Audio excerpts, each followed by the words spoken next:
Magandang araw po muli sa lahat ng mga listeners ng aming channel. Isa na naman pong inspirational love story ang ibabahagi namin sa inyo na sana ay kapulutan nyo ng aral. Ito ay pinamagatang Sweet Revenge, narrated by Ashley. I hate you! Kung naging maganda siguro ako, hindi mo ako pagtatawanan ng ganito. Mag-pride ka pa rin. Gusto mo ikaw lang palagi ang sinusuyo kahit na ikaw may kasalanan. When will you grow up, my dear? Kailangan turuan na kita ng leksyon. Kahit mahal kita, kailangan matuto kang tumanggap sa pagkakamali mo at magpakumbaba. Ang mga karakter na ito ay naglalarawan ng pagbabago sa ating bidang lalaki. Pati na rin ang takbo ng kwento mula sa galit at kalungkutan patungo sa posibleng romansa at mga lihim.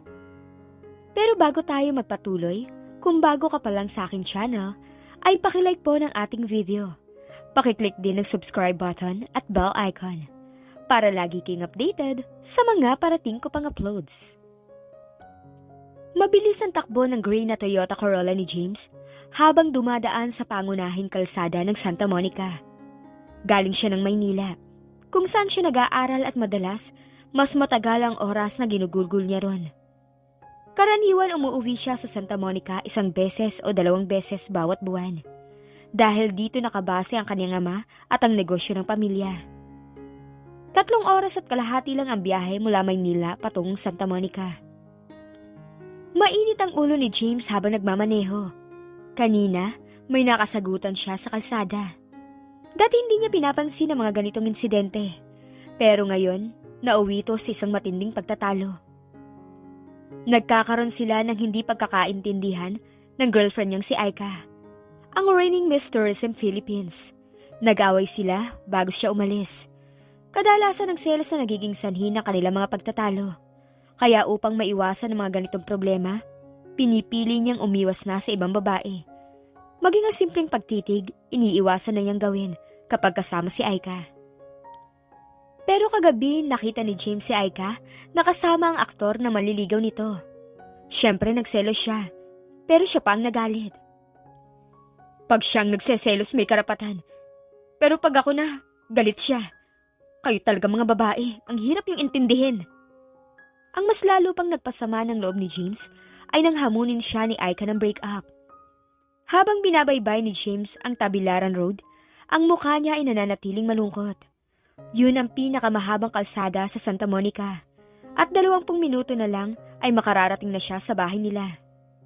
Dito ko na lang magstay sa Santa Monica.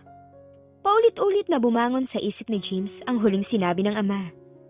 Kakagraduate lang ni James sa Industrial Engineering at patuloy siyang kinukumbinsi ng kanyang ama na magtrabaho sa Escobin Food Company kung saan isa itong stockholder. Ang kumpanya ay isa sa pinakamalaking meat processing at canning company sa Santa Monica. At isa rin sa pinakamalaking exporters sa bansa. Sinabi na lang ni James na pag-iisipan pa niya ito. Bagamat gusto niya ang buhay sa Santa Monica, na isang progresibong lugar at highly industrialized, ayaw naman ni Aika na iwan ang buhay sa Maynila. Maya-maya pa, pumasok na ang kotse ni James sa gate ng kanilang bahay at inabutan niya ang ama sa veranda.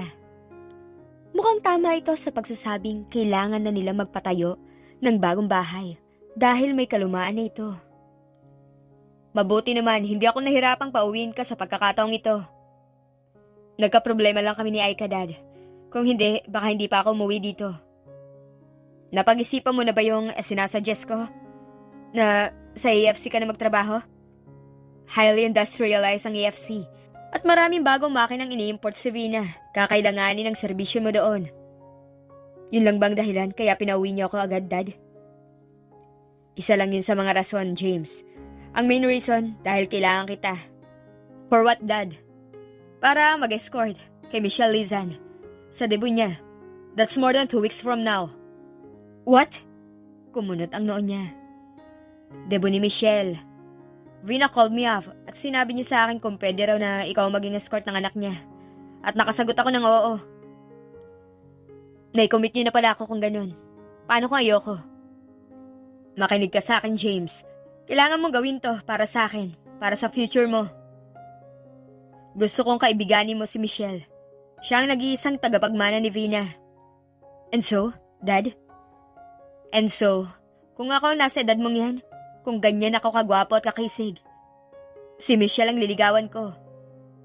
Dad naman, ano namang klaseng joke yan? Gusto niyo pagtawanan ako ng kabarkada ko? Alam niyo naman ang kalibre ng mga nagiging girlfriend ko. Hindi naman pangit si Michelle ah. Pero hindi rin maganda. May lahi pa yatang unano. Wala siyang sinabi sa mga naging girlfriend ko. May katwiran naman na magyabang si James. Said na 21 na rin ang naging girlfriend niya. Hindi na niya mabilang kung ilan ang seryoso at kung ilan ang good for 1 month lang. Modesty aside, pinanganak si James na sangkaterbang ganda. Gandang lalaki, ganda ng height, at ganda ng katawan. Malakas din ang appeal niya. Tuwing haharap siya sa salamin, nakikita rin niya ang mga katangiang madalas sabihin sa kanya ng mga kaibigan at kakilala. Dad, dahil ba binasted kayo ni Tita Vina, ako naman ang gusto niyong i-match kay Michelle? I don't love Vina, James. Pero practical akong tao. Manliligaw ako na maganda. Wala namang pera. Kung sinagot ako ni Vina at nagpakasal siya sa akin, pwede na ako magpa-relax na lang at maglibot sa buong mundo. Hindi na ako mamamroblema sa posibilidad na bukas makalawa, bagsak na ang business natin. Hindi ko na kailangan palaging pakiramdaman ng business weather. Ang kaso nga, more than a year na akong nagpaparamdam dun. Mukhang wala na siyang balak mag-asawa pa uli. Nahulog si James sa malalim na pag-iisip. Marami nang pinasok na business ang daddy niya, pero hindi niya alam kung may kakambal itong kamalasan sa negosyo at walang naging successful sa mga yon. Kaya naisip na lang nito na magtrabaho sa kumpanya ni Fernando Escobin. Isa ang pamilya nito sa henerasyon ng mga old-rich na angkan sa Santa Monica. Dahil naging matalik na magkaibigan ng dalawa, naging kanang kamay ni Fernando ang ama sa mga negosyo. Bago mamatay si Fernando, nadagdagan ang shares of stock ng daddy niya sa Escobin Food Corporation bilang kabayaran sa katapatan nito at tulong kay Fernando. Kasalukuyan na noong namamayagpag ang AFC sa larangan ng pag-export ng mga meat products at canned goods tulad ng pork and beans, sausage, corned beef, and the like. Alam ni James na hindi na kontento ang kanyang ama sa pagiging karaniwang stockholder lang dahil malaki na rin ang hirap nito sa AFC. Yun ang dahilan kaya nito niligawan ang biyuda ni Fernando na si Vina. Alam mo ba kung gaano kayaman si Vina ngayon, James? Isa na siya sa pinakamayayamang tao dito sa Santa Monica. It used to be Fernando Escobin. Pero nang pakasalan niya si Vina, kahit may anak na ito sa unang asawa, at mamatay siya after 3 years ng pagsasama nila. Daig pa ni Vina ang tumama ng jackpot sa pinakamalaking lottery sa Amerika.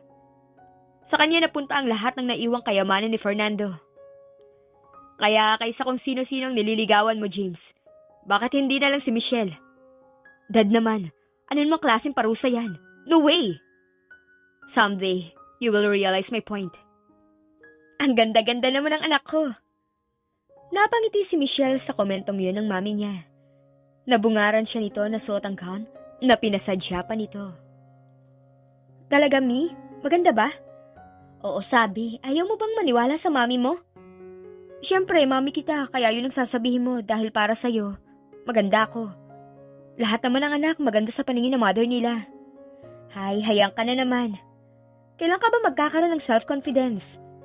Sa debut mo, ipapakilala ka na sa lipunan bilang isang ganap na dalaga. Alisin mo na yung inferiority complex mo.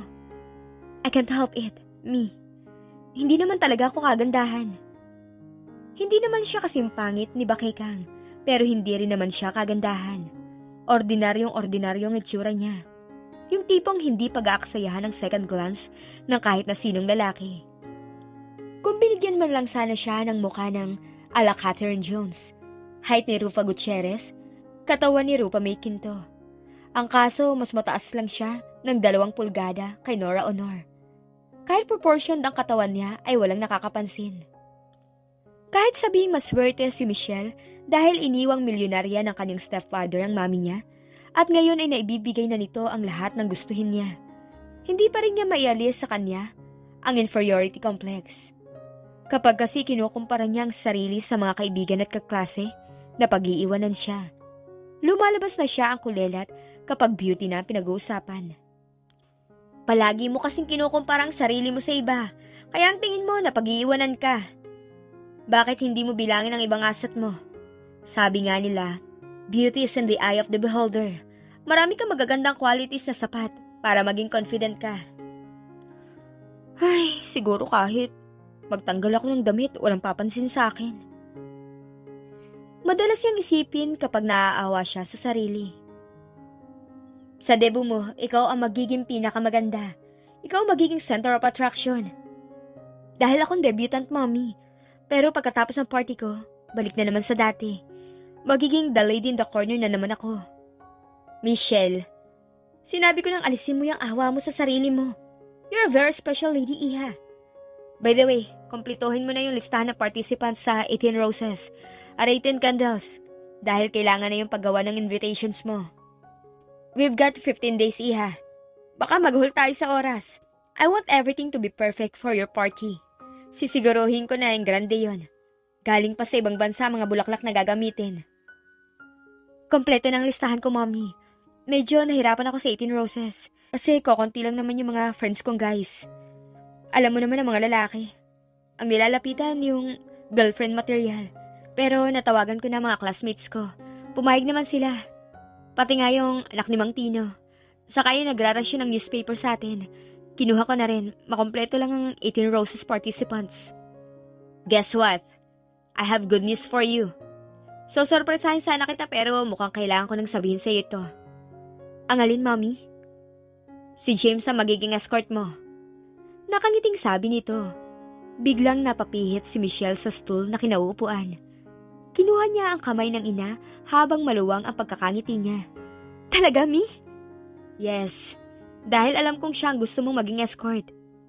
Pero hindi ko naman sinabi sa inyong kausapin niyo siya eh. Mami mo ako, Michelle. Kahit hindi mo sabihin, alam ko kung anong iniisip at nararamdaman mo. Baka naman, napilitan lang siya, Mi. Hindi. Thank you talaga, Mi. Siyempre naman, you're most welcome. Baby kita eh. Kaya lang, may baby's now a lady. Mami, wala kang originality ha. Nagkatawanan pa silang mag-ina.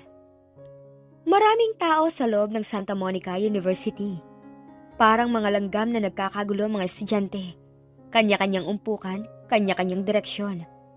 Sa isang bahagi nun, nandun ang karaniwang umistambay na mga junior accounting students. Kasama roon si Michelle at ang topic, debut niya sa darating na Sabado. Nandito na ang mga invitations niya. Special abot na lang ha. Total, nandito na kayo. Sabi niya habang ipinamumudmod sa mga kaklase at kaibigan ang invitation cards. Wala naman doon ang isa sa pinaka-close niya na si Erica May dahil dinaanan ng fiancé nitong si Mark. Wow, mukhang bongga talaga ang debut mo, Michelle. Sabi ni Yvonne nang makita ang invitation card na halatang ginastusan. Bukod sa mamahaling materyales na ginamit, kompleto yun sa accessories. Pagbuklat ng card ay makikita ang picture niya na nasa gitna ng isang rose na naka-emboss. Naka-emboss din ang mga letra ng kanyang pangalan. Sa ikatlong pahina nakasulat ang pangalan ng mga participants sa traditional na cotillion. Nasa isang panig ng card ang pangalan ng mga participants sa 18 roses. Sa kabilang bahagi ng card, 18 candles. Bawat pangalan ay nasa loob ng isang embossed na rose. Siyempre naman, ikaw ba naman maging unika iha ng may-ari ng Escobin Food Corporation? Sabi naman ni Lisa. Wait! Si James Arroyo ang escort mo? Hindi makapaniwalang reaksyon ni Yvonne nang mabasa ang pangalan ng lalaki. Nagkibit balikat lang si Michelle, saka kiming ngumiti. Paano mo siya napapayag? Tanong ni Daniela. Si Mami ako mausap. Kasosyo at katuwang ni Mami ang daddy ni James sa EFC, di ba? Nagulat nga ako kasi hindi ko naman sinabi kay Mami na kunin niyang escort yun. Pero siya naman talagang gusto mo, di ba? Kunwari ka pa dyan. Panunokso ni Yvonne. Oo. Pero alam ko namang hindi ako ang klase ng babaeng papansinin ni James. Kaya nga yung crush ko sa kanya, itinatago ko na lang sa closet eh. Nako, pagkakataon mo na to, Michelle. Baka mapansin ka niya sa dibu mo. Malabo. Balita ko, puro beauty queen ang naging girlfriend niya. Oh, hindi ka naman pangit ah. Kulang ka lang sa self-confidence. Saka, baguhin mo na kasi ang image mo. medyo mana kasi ang dating mo. Bakit hindi may try na magmala? Catherine Bernardo, magsuot ka kaya ng mga damit na, alam mo yun? Baliw, sabi ni Yvonne. Hindi naman kailangan ganun ang magiging pagbabago ni Michelle. Si James lang naman kasi ang gusto niyang manligaw sa kanya, no? Si James Arroyo, na may impresyong suplado at may tatak na boyfriend ng mga beauty queen. Kung hindi mag-exert ng effort si Michelle, kung hindi siya gagawa ng paraan para mapansin ang Prince Charming niya, malabong mapansin siya ni James. Hay, tama na nga yan, mag-snack na lang muna tayo. Dahil masaya ako, ititreat ko uli kayo. Ay, sana araw-araw in love si Michelle para palaging manlibre ng snack. Sumasayaw sa tuwang sabi ni Daniela nang tumayo sa kinauupuan. Inilabas na si Michelle ang pinakamagandang siya sa gabi ng kanyang debut party. Sana makatulong ang mamahaling gown, mamahaling mga alahas, at pagkaka-makeup sa kanya para madagdagan ang beauty points niya, kahit sa paningin lang ni James. Dumating ito kasama ang ama nitong si Leandro. James was wearing a gray suit. He was as gorgeous as ever. Sa paningin niya, lalo itong gumagwapo habang nagmamature. He was tall, considering that he was only 21. 6 feet and 1 inch siguro ang height nito. Bihira niyang makita si James dahil sa Maynila ito nag-aaral. Pero kapag alam niyang nasa Santa Monica ito, iba ang kabog ng kanyang dibdib. May unfamiliar excitement siyang nararamdaman. Habang palapit si James, pakiramdam niya may puwersa ng magnet na humihila sa kanya palapit dito. No wonder nung nakaraang taon, nagkaroon ito ng ilang modeling stints sa Maynila. Nabalitaan yun ni Michelle mula sa daddy nito at nakita niya sa isang magazine ang mga pictures ni James. Kaya lang, sa kabila ng maraming pogi points, mukha namang bagong bunot ang mga ngipin nito, kaya maramot sa ngiti. Si James ang kanyang first dance. Habang sumasayaw sila ay dinig na dinig niya ang lakas ng kabog ng kanyang dibdib. Hawak nito ang isang kamay niya at nasa baywang niya ang isa pa nitong kamay. Sana araw-araw dibo ko. James, salamat sa pag-attend mo sa party ko ha. Ngumiti lang ito, parang pilit pa. Kailan ang balik mo sa Manila? Tanong ni Michelle. I don't know. Sinasuggest kasi ni Dad na sa AFC na lang ako magtrabaho. Mas okay nga yun, James. Pwede kong sabihin kay Mommy na bigyan ka ng magandang posisyon. Total, stockholder din naman ang daddy mo. Ngumiti ito, yung klase ng ngiting sarkastiko. Hindi ko kailangan ng padrino. Kung magkakaroon ako ng magandang posisyon sa kumpanya, hindi dahil sa inirekomenda ako ng anak ng CEO at chairman, kundi dahil sa magagandang qualifications ko. Hindi rin siya mayabang, no? Sa loob-loob ni Michelle. Mabuti na lang at tapos na ang kotelyon. Baka hindi na niya maitago ang pagkabanas sa kayabangan ng lalaki. Nang matapos ang kotelyon, 18 roses at 18 candles, pinatay na ang mga ilaw sa pavilion na pinagdausan ng party at pinalitan ng disco lights. Nagsimula ng mapuno ang dance floor. Nakapagpalit na si Michelle ng damit. Isang Armani dress ang sinuot niya. Hinintay niyang isayaw siya ni James bilang escort niya. Pero nang igala niya ang tingin sa dance floor, hindi niya ito nakita. Wala rin ito sa kabuuan ng bulwagan. Nasaan na kaya ang isang yun? Si James ba ang hinahanap mo, Michelle? Oo, biglang nawala eh. Napansin ko siyang lumabas kanina, baka nasa garden. Nagmamadaling lumabas si Michelle. Mula sa bulwagan, may pintuan na papunta sa garden ng 5-star hotel na yon. Napansin niyang nakabukas ang door. Nang lumabas siya ay nakita niya si James. Nakatalikod to sa kanya. Nung una nag-alangan siyang lumapit. Sa pagkakarinig pa niya ay parang nakikipagtalo ito sa kausap. Pero hindi siya umalis. Hindi naman nagtagal, inilagay na ni James ang cellphone sa bulsa.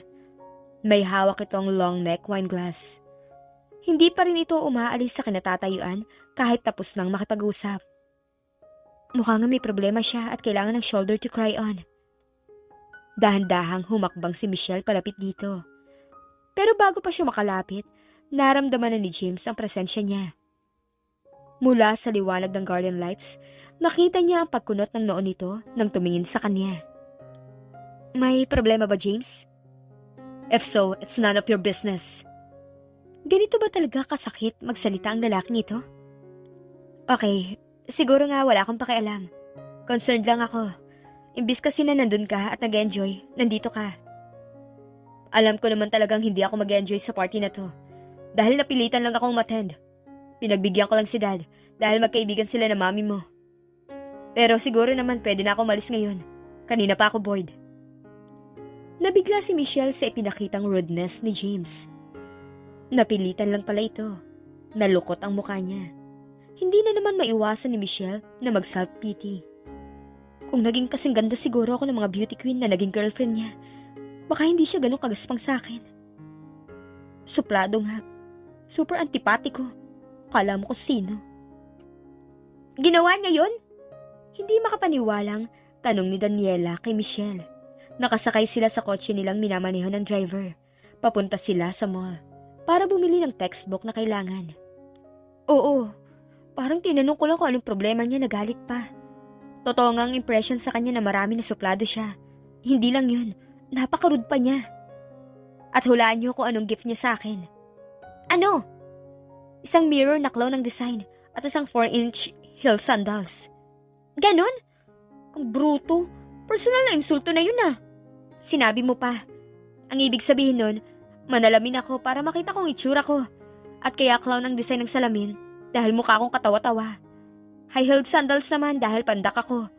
Hindi ko makakalimutan sa mismong debut ko. Ininsulto ako ng secret love ko. Alam mo, cute sana siya eh. Pero kung ganun pala kayabang yun, kalimutan mo na siya. Ay, ang yabang pala ng hinayupak na yun eh. Anong gusto mo? Paupakan natin siya sa mga pinsan ko? Ay, wag na. Kakalimutan ko na lang na nag-e-excess siya. Kaya ba ng puso mo? Kakayanin dahil alam ko nang walang pag-asang pansinin niya ako. Pinagtatawanan lang niya ako. Sa bagay. Kinain din ni Michelle ang sinabi dahil paulit-ulit niyang pinanonood ang videotape ng kanyang debut celebration para pagmasdan si James. Pero nang maalala niya ang rudeness na pinakita nito, naiinis na pinindot niya ang off button ng remote control. Hindi pala kita dapat hangaan. Palabas sa itsura mo lang ang maganda. Hinahanap ka ng mami mo, sabi ng kasambahay nila. Hindi ko pa nga pala na ibibigay ang gift ko sa'yo, iha. Ang dami mo ng gift sa akin, ma. Yun lang ang grandeng debut ko, gift na yun sa akin. Saka yung paggawa niyo ng paraan para maging escort ko si James. Lumapit sa kanilang kasambahay at sinerve ang lasagna at coffee ng mami niya. Ikaw, Michelle, dadalhan ba kita ng merienda? Hindi na ho, Aling Marta. Busog po ako. Nag-snack kami sa kantin bago ako umuwi. Si Pipoy, dumating na ho ba? Hindi pa eh. May project daw silang gagawin sa school. Kaya medyo hahaponin yun. Sila ang nagpapaaral kay Pipoy. Spoiled dito sa kanya. Ano na nga yung gift na sinasabi mo, Mi? Natatandaan mo ba yung isla na inalok sa akin? Nasa boundary na siya ng Santa Monica at Batangas. Akala ko hindi kayo interesado. Nakumbinsi ako ni Leandro. Inilibot niya ako sa lugar. Napakaganda pala. Magandang investment. Hindi ko talaga sinabi sa yung binili ko. Ang suggestion ni Leandro, i-develop bilang island resort. Pinasimulan ko na ang pagpapadevelop sa lugar. At hulaan mo ko anong pinangalan ko sa isla. I have no idea. Michelle Island. Talaga, Mi? Yes, dahil inilagay ko rin sa pangalan mong islang yun. Tumayo si Michelle at niyakap ang ina mula sa likuran. The best talaga, mami ko. Siyempre, I'll do everything for you, iha. Sa'yo naman talaga mapupunta ang lahat ng kayamanang iniwan sa akin ni Fernando. Dahil hindi naman kami nagkaanak at maginahawa na namumuhay sa England ang malalapit na kamag-anak niya. Gusto mo makita ang island? Sana, Mi. Isasama kong barkada ko. Sure, this weekend. Kaya lang hindi ako makakasama dahil may convention akong dadaluhan sa Manila. Pero may naisip na ako makakasama sa inyo. Unang araw ni James sa bago niyang trabaho sa EFC. Nang nagdaang araw ay personal niyang kinausap si Vina at personal na tinanong kung pwede siyang magtrabaho sa kumpanya. Binigyan kaagad siya nito ng magandang posisyon. Come in, James.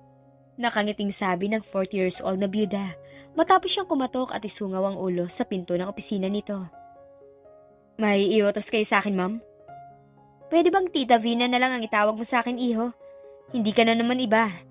Kaibigan namin ni Fernando ang daddy mo at stockholder siya sa kumpanyang to. Actually, iho, wala akong iutos sa'yo. May hihingin lang sana akong pabor kung pwede. Yes, tita, kayo pa, whatever it is. Ano ho ba yun? Gustong libutin ni Michelle ang islang nabili ko. Pwede mo ba siyang samahan this weekend? Gustong mabura ng ngiti ni James pero pinigil niya. Ang totoo niyan, kapag fully developed na ang islang yon, magiging open sa lahat ang board members ng EFC. Pati na ang immediate families nila. Kaya mas magandang makita mo rin yun. Sounds great, tita. Can you do it for me, iho? Pwede mo bang samahan sina Michelle at ang mga kaibigan niya this weekend? Tumango si James, pero kabaligtaran nun ang nasa puso niya. May pakiramdam siyang lahat na lang ng tao sa Santa Monica, iminamat siya kay Michelle. Nung debut party ng dalaga, obvious ang matinding crush nito sa kanya. Ilang ulit ba niya itong nahuling nakatitig sa kanya? Nag-aalala siyang gamitin ng daddy niya ang pagkakagusto sa kanya ni Michelle para matupad ang pansarili nitong ambisyon. Worried din siyang umabot sa puntong ipakasal siya nito kay Michelle. Parang gusto tuloy niyang pagsisihan ang pagpasok sa EFC. Kung alam lang niyang pati si Vina ay imamat siya kay Michelle, hindi na lang sana siya nagtrabaho roon. Don't ever say no to Vina, James! Nagtagi sa mga bagang ng daddy ni James nang sabihin niyang ayaw niyang samahan si Michelle sa isla. Pero dad, hindi ba sinabi ko sa iyong pakasamahan mong mabuti ang mag-ina dahil pakikinabangan natin sila? Pero di ko na gustong pinapagawa niyo sa akin. Anong problema doon, James? Di naman sila mahirap pakisamahan. Ayaw mo bang magkaroon ng full control sa AFC? Kapag pinakitaan mo ng maganda si Michelle, magiging malakas ka kay Vina. Kahit anong pabor, pwede na nating hingin sa kanya. Hindi mo ba naiintindihan ang point ko? Dad, gusto kong umasenso sa sarili kong pagsisikap. Hindi yung, basta, sundin mo ang inuutos ko. Be nice to Michelle. Excited si Michelle ng Sabado na yun dahil alam niyang sasamahan sila ni James sa islang binili ng mami niya. If I know, baka napilitan lang siya. Bulong ni Lisa habang pasakay sila sa Pajero. Hindi naman, mainit lang siguro ang ulo niya nung debut ko. Kasi parang may kaaway siya sa cellphone. Baka yung girlfriend niya. Ay, ewan ko sa'yo, Michelle. Asa ka pa dyan. Tingnan mo nga, oh. Wala kang ngiti-ngiti. Ay nako, hayaan niyo na. Baka natural na sa kanyang ganyan. Baka ka marinig, ha? Oy, Michelle, ba't nandito ka? Bakit hindi ka dun sa tabi ni James sa unahan? Oo nga naman. Napansin ni Michelle ang pagkindat ng dalawa. Hindi lang yun. Siniko pa siya ni Lisa. James, hindi ba dapat dyan pumesto si Michelle sa tabi mo? Dapat lang para hindi naman ako magmukhang family driver. Pasalamat ka talaga, mahabang pasensya ko. Sa loob-loob ni Michelle. Nasa highway na sila nang mapansin niya ang isang picture ng magandang babae na nakapatong sa dashboard. Parang pamilyar sa kanya mukha nito. She's my ex, si Trixie. Former Binibining Pilipinas finalist. I see, kaya pala pamilyar ang mukha niya. Ang swerte mo naman, naging girlfriend mo pala siya. All a beautiful women. Napansin ni Michelle na mabilis ang takbo ng sasakyan. Hindi niya alam kung likas yun dito o gusto lang mapaikli ang travel time nila. Ilang ulit na halos tumalbog sila kapag napapadaan sa lubak. Hindi mabilis ang takbo natin, no? Baka naman pwedeng bagalan mo na konti. Feeling ko hindi naman tayo aabutan ng pagbuka ng lupa eh. Bakit ba kasi tayo nagmamadali? Daniela, ano ba? Saway niya, nilingon pa ito. Ganun talaga ako mag-drive. Sa Manila kasi hindi ako makapag-drive ng ganito dahil sa traffic. Hay, ano ba yan? Kung magpapakamatay ka, please lang, wag mo kaming isama. Hindi pa nga kami nagdedebo, no? As usual, galit na naman si Daniela. Sorry ladies, may jeep kasi na biglang nag-cut. Huli na bago ko napansin kaya bigla ng pagpreno ko. Kung hindi ko ginawa yon, mababangga tayo. Michelle, okay ka lang? Buhay ka pa ba? Oo. Bakit, Michelle? Nawawala kasi yung contact lens ko. Nang marinig niyang tumawa si James, napaangat siya ng muka at napalingon. Hindi niya napigilang mainis nang makitang pinagtatawanan pa siya nito. Gustong-gustong murahin ni Michelle ang binata, pero inawat pa rin niya ang sarili. Mahigit 2 oras din ang biyahe nila. Sinalubong sila ng itinalagang katiwala ng mami niya. Isinama sila nito sa log cabin na nagawa na at tinutuluyan ng mga taong nagde-develop sa isla. Maganda ho ang islang ito, sabi ni Roman, ang katiwala ng mami niya. Mukhang boring. Para kami nagpunta sa isang bahay na under construction. Awatin mo ko, Lisa, ha? Sasapakin ko na yan. Mahinang sabi ni Daniela pero narinig ni Michelle. Lilibutin lang naman natin tong isla para makita, di ba? Tapos pwede na tayong umuwi. Sagot niya kay James. Isasama ko kayo sa cave at sa fishing ground. Masarap mamingwit doon, sabi ni Mang Roman. Pagkatapos kumain ng buko, pakwan at manggang hinog, nakapipitas lang ng mga manggagawa sa isla, ay nagsimula na silang libutin ang isla. Hindi pa fully develop ang isla, kaya maganda pang forest. Dahil sa pagkalibang ni Michelle sa pagmamasid sa paligid, hindi niya napansin ang nakausling malaking ugat. Sumabit ang isang paa niya ron, dahilan para madapa siya. Nang malingunan niya si James, sa halip na magkumahog sa pagtulong sa kanya ay napailing pa ito. Para ka naman bata. Nawala lang ang contact lens mo. Hindi mo na nakita ang dinaraanan mo. Hay! Nadapa na nga yung tao, pinagalitan mo pa. Inis na reaksyon ni Lisa. Hindi ako sumama dito para maging yaya ng mga taong lampa. 18 ka na, Michelle. You have to be more careful. At dapat marunong ka magdala ng sarili mo. Bakit? Gusto ko bang madapa? Hindi nga, pero lahat ng nangyayari sa'yo, dala ng pagiging careless mo. Awatin mo ako, Lisa. Awatin mo ko. Kung magiging kriminal akong ngayong araw na to. Sabi ni Daniela. Kanina pa yan, ha? Ay, wag niyo nang pansinin. Tara na. Isipin yung hindi siya nag-e-exist. Ngayon nga ay pare-pareho silang may hawak na pamingwit. Nagulat si Michelle na maramdamang bumigat ang rod ng kanyang pamingwit. May nahuli ako! Lumapit sa kanya si James. Iniikot nito ang rod. At umangat ang dulo ng pamingwit. Tumawa ito ng malakas na makitang maliit na isda lang ang nahuli niya. Masayang-masaya ka na. Wala pang 2 pounds yung nabingwit mo. Kantsaw pa nito. Siyempre, bagong experience to sa akin. Kaya medyo nag-overreact ako. Ay, hindi ko kailangan yan. Makikita mo mamaya kung gaano kalaking isda ang mabibingwit ko. Hoy, Michelle.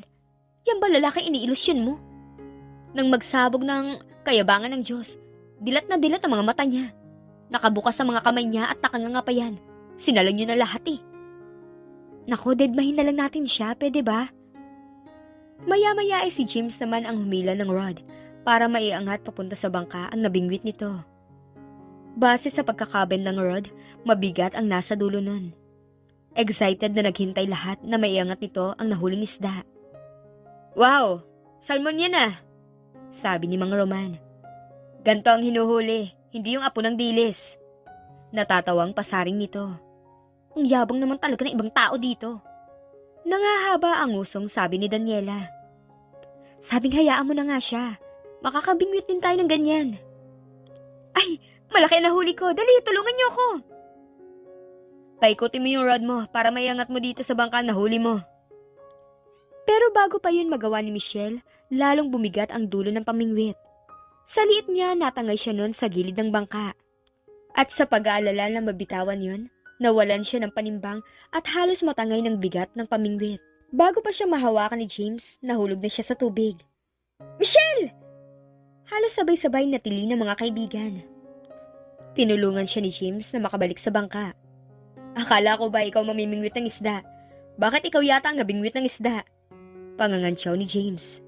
Alam mo, baliw ka talaga. Galit na sabi ni Yvonne. Nakuha mo bang pagtawanan ng kaibigan namin?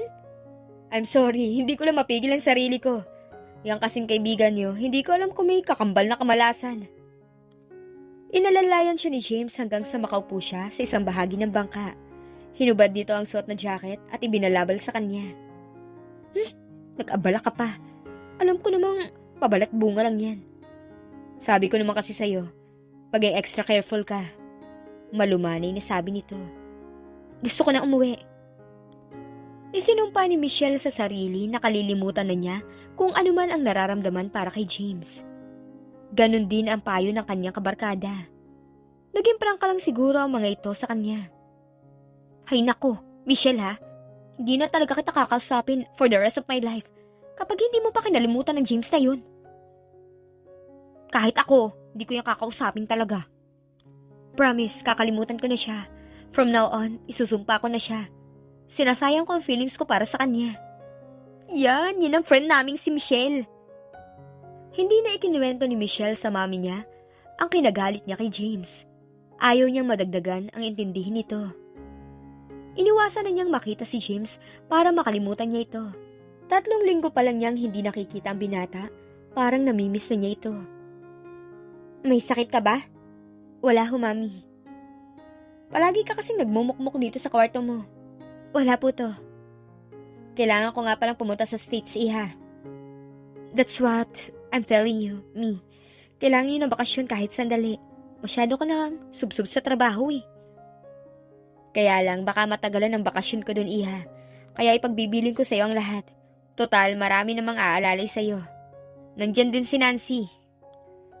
Nandyan din naman sina Leandro. Pati na rin si James. Ay, sayang. Kung summer vacation lang, pwede sana ako sumama, mami. Oo nga eh.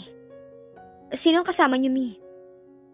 Si Cassie. Kaya ikaw na rin ang bahalang tumingin-tingin kay Pipoy habang kasama ko ang nanay niya sa States. Walang problema, mami. 1 linggong nasa LA ang mami ni Michelle nang malaman niyang totoo. Hindi pala bakasyon ang pinunta nito, kundi magpapagamot. Sa pag-uusap nila sa telepono, ipinagtapat nito na na-diagnose pala ito ng cancer. Kaya agad nagpunta sa States. Iyak siya ng iyak pagkatapos malaman yun. Hindi ko ipinagtapat sa iyo ang totoo dahil ayoko mag-worry ka, anak. Pero wag ka nang umiyak. Wala pa namang sa advanced stage itong sakit ko. Malaki pa ang pag-asang gagaling ako. After my operation, kailangan ko ng chemotherapy. Let's just pray na malampasan ko ito. Yes, Mom. I'll pray for you. Hindi ko kakayanin mawala kayo. Ligawan mo si Michelle, James. Dad. Natigil sa pagsubo si James dahil sa sinabi ng kanyang ama. Naghahaponan sila ng gabing yun. Huwag mo sabing seryoso kayo. What if I'm serious? You're making me laugh, Dad. For heaven's sake, James, huwag mong pagtawanan ng ideyang ito. Seryosohin mong sinasabi ko. Yun na nga ba ang kinatatakutan ni James? Ang humantong sa ganong kaseryosong bagay, ang pagmamatch nito sa kanila ni Michelle. Bakit gusto niyong gawin ko yun, Dad? May cancer si Vina. Yun ang dahilan kung bakit siya nagpunta sa Amerika. Nagpapagamot siya ron. Pero paano kung nasa advanced stage na? Wala na rin magagawa ang pera niya para maisalba siya. Kapag nawala siya, maiiwan si Michelle. Sa kanya mapupunta ang lahat na maiiwang kayamanan ni Vina. At isa sa mga yon ang EFC. Kapag napaibig mo siya, pwede nang mapunta sa akin ang pamamahala at kontrol ng kumpanya. Dad, do it for me, James. Alam kong gusto ka ni Michelle, kaya madali mo siya mapapaibig. Paibigin mo siya para mapunta sa atin ang kontrol ng EFC. Matagal na dapat nangyari yon. Kung hindi lang nag-asawa si Fernando at siguradong sa akin na niya iniwan ang pamamahala sa kumpanya. Pero Dad, hindi ko gusto si Michelle. Paano ko liligawan ng babaeng hindi ako attracted? Gusto kong sabihin sa iyong pilitin mong sarili mo na magustuhan siya. Pero alam kong hindi ko pwedeng diktahan ang damdamin mo. Lalo na't alam ko kung anong weakness mo sa babae. Pero kailangan mong papaniwalaan si Michelle na attracted ka sa kanya at mahal mo siya. Para makuha natin ang gusto natin. No pain, no gain. Ayaw mo bang isang araw mapasayo ang EFC? Nagiging higanting kumpanya na ito, James. I can see it in another San Miguel Corporation in the making. Dad, hindi ako kasing ambisyoso niyo. Kung nag-ambisyon man ako na mataas, I will aim for it in a rightful way. Hindi ako manloloko manggagamit ng ibang tao. James, hindi ko to ginawa para sa sarili ko. I'm getting old. Ang kinabukasan mong iniisip ko. Mataas ang ambisyon ko para sa'yo. Gusto ko balang araw makita ka sa pinakamataas na posisyon. Nagmamaneho ng pinakamamahaling kotse, tinitingala sa business world. At just ng marami. Pero gusto niyong kunin ko yun. Sa pamamagitan ng paggamit kay Michelle. Tinuturuan lang kitang maging tuso sa pakikipagsugal sa buhay. I want the best for you, James. Huwag niyo na akong papaniwalaing para sa akin ang gusto niyo mangyari. Alam ko namang obsession na sa inyo na mapunta ang EFC. Kaya masama ang loob niyo kay Tito Fernando nang mag-asawa pa siya dahil sa asawa niya napunta ang ownership at magiging presidente at CEO ng kumpanya. Gustong gusto niyang sabihin. Parang hindi mo alam ang takbo ng buhay ngayon, James. People live because of money. Gamitin mo nga yung utak mo at gandang lalaki sa tamang paraan. Alin ang gugustuhin mo? Ang beauty queen pero wala kang pera? O magkaroon ng girlfriend na katulad ni Michelle who can give you everything? Pinilit ni Michelle na gawin parang normal ang takbo ng buhay. Ang mga kaklase, kabarkada na lang niya ang nagbibigay ng dahilan para kalimutan ang problema tungkol sa sakit ng mami niya. At syempre si Pipoy. Inis na inis ako sa crush ko kanina, Ate Michelle. Pagkakwento nito, nasa gilid sila ng swimming pool. Nasa tubig ang mga paa nila. Bakit naman? Kasi inasarba naman ako. Nagkamali lang ako sa pag-recite ng poem. Pinagtawanan na ako. Binato ko nga ng ballpen. Tinamaan siya sa mata. Oh, anong nangyari pagkatapos? Ayun, dinala ako sa guidance office ng teacher ko. Kaming dalawa na crush kong iyakin pala. Hindi ko na siya crush ngayon. Kasi lagi niya ako inaasar eh. Saka nalaman kong iyakin siya. Ay, Ate Michelle, may bisita ka. Sinundan niya ang tinitingnan nito. Para siyang nastatwa sa kinaupuan. Hindi siya makapaniwala sa nakita. Si James. Anong ginagawa ng masungit at mayabang na lalaki dito? Hinahanap ka niya, Michelle. Kilala ko naman siya kaya pinatuloy ka na dito. Hi. Bati ni James habang palapit sa kanila. Pipoy, halika na. Magbihis ka na. Tawag ni Mang Jose sa anak. For you. Iniabot ni James ang isang basket ng prutas. Halatang binili lang nito yun sa nadaanang fruit stand dahil may ribbon pang nakapalibot sa colorful na basket. Mukhang ibang James ang kaharap niya. May problema ba sa EFC? Wala namang problema. Oh, bakit naligaw ka? Hindi ako naligaw, Michelle. I came here para... Para ano? Nabalitaan ko kasi ang kondisyon ni Tita Vina. I know how hard the situation is for you. And I just felt the need to comfort you. Hindi makapaniwala si Michelle sa narinig. Si James nga ba ang nagsasalita? Pero parang ibang James ang nakikita niya. Wala ang linya ng iritasyon sa noon nito. Alam kong hindi mo basta paniniwalaan na nandito ako. To extend my hand to you as a friend. Baka hindi mo rin ako tanggapin bilang kaibigan. Dahil sa mga ipinakita ko sa iyong rudeness. I'm sorry, Michelle. Matagal na dapat akong nag-apologize sa'yo. Pero hindi ako makaipon ng lakas ng loob para gawin yun. Natatakot akong ipagtabuyan mo. Dahil galit ka pa sa akin. Sa ikalawang pagkakataon, tinanong ni Michelle ang sarili kung si James nga ba ang kaharap. Bakit parang naging maamong tupa ang masungit na binata? I can't blame you kung magalit ka sa akin. Hindi naman kasi ako kasing rude ang iniisip mo. Nagkataon lang na nag-away kami ng girlfriend ko kaya nadamay ka sa galit ko. Pati nga kami ng dad ko medyo nagkaroon ng argument. Pero sana, don't you ever doubt my sincerity now. Ngayon mo kailangan ng kaibigan kaya naisip kong this is the best time para lumapit sa'yo. Is my apology accepted? Kung galit ka pa rin sa akin, hindi mo kailangan ng friendship na in-offer ko, okay lang. It's understandable. Alis na ako. Just bear in mind na kung kailangan mo ng kaibigan makakausap, nandito lang kami ng daddy ko. Malungkot na tumayo si James. Wait, James. Please stay. Hindi naman talaga ako nagalit sa'yo. Nagtampo lang ako dahil sinabi mong napilitan ka lang umatan sa debut ko. Saka sino naman ang hindi magtatampo kung pinagtatawanan ka, diba? I'm sorry about that. Nag-guilty nga ako pagkatapos kong sabihin yan. Dahil alam ko nasaktan ka. I was just feeling bad then.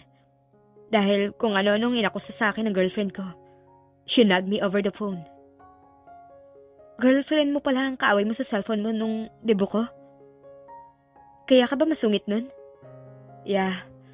Bago kasi ako bumalik dito sa Santa Monica, we almost broke up. I was trying to settle our problem.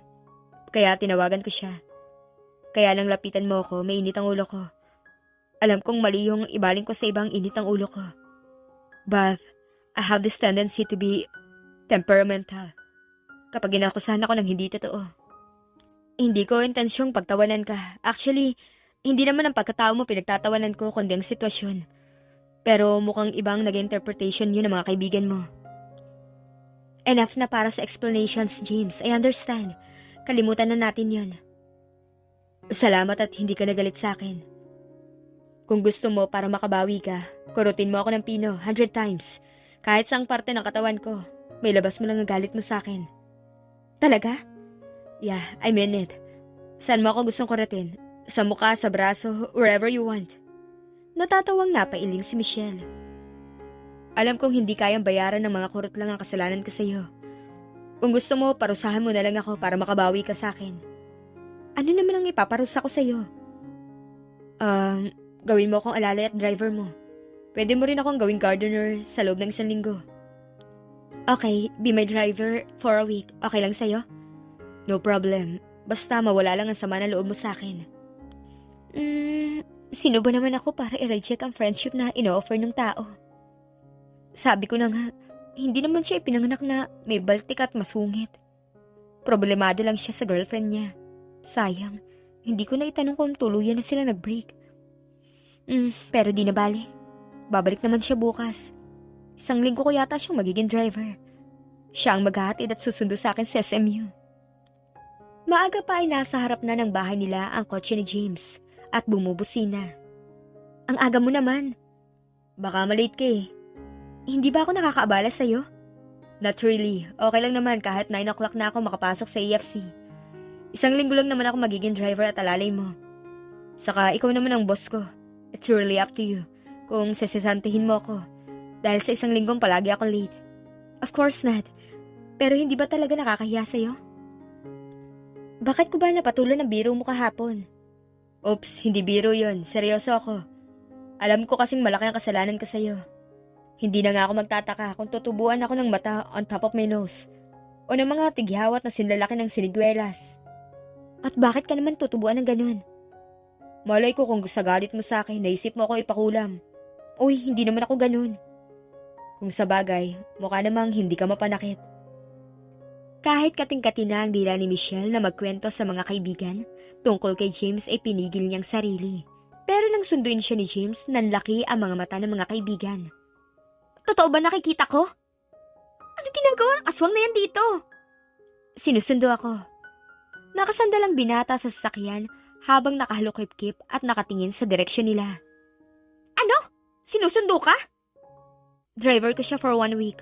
Parusa ko yan sa kanya sa mga kasalanan niya sa akin. Ay, at nagpauto ka na naman. Ang boses mo, marinig ka. Hindi ko na-expect na susunduin mo ako, sabi ni Michelle. May isang salita ako, di ba? Salamat ha, nakakaabala na yata ako sa'yo. Galing ka pa mula sa trabaho. Mabuti pa, wag mo na akong sunduin bukas. Wala na tuloy ginagawa si Mang Jose. Ito pa lang ang unang araw ko bilang driver mo. Besides, I know you need some company now, para hindi ka masyadong maapektuhan ng problema sa mommy mo. Nabanggit sa akin ni Daddy na tapos na ang operasyon ng mami mo. How is she now? Nakausap ko kagabi si Aling Cassie. Pagkatapos daw ng operation, mag-undergo pa si mami ng series of chemotherapies. No matter what happened, Michelle, I'm just here. Kahit nalulungkot, nagawa pa rin niyang ngumiti. Naitanong niya tuloy sa sarili, bakit kailangan pang malagay sa masamang predicament ang mami niya para lang makilala niya ang tunay na pagkatao ni James at magkalapit sila.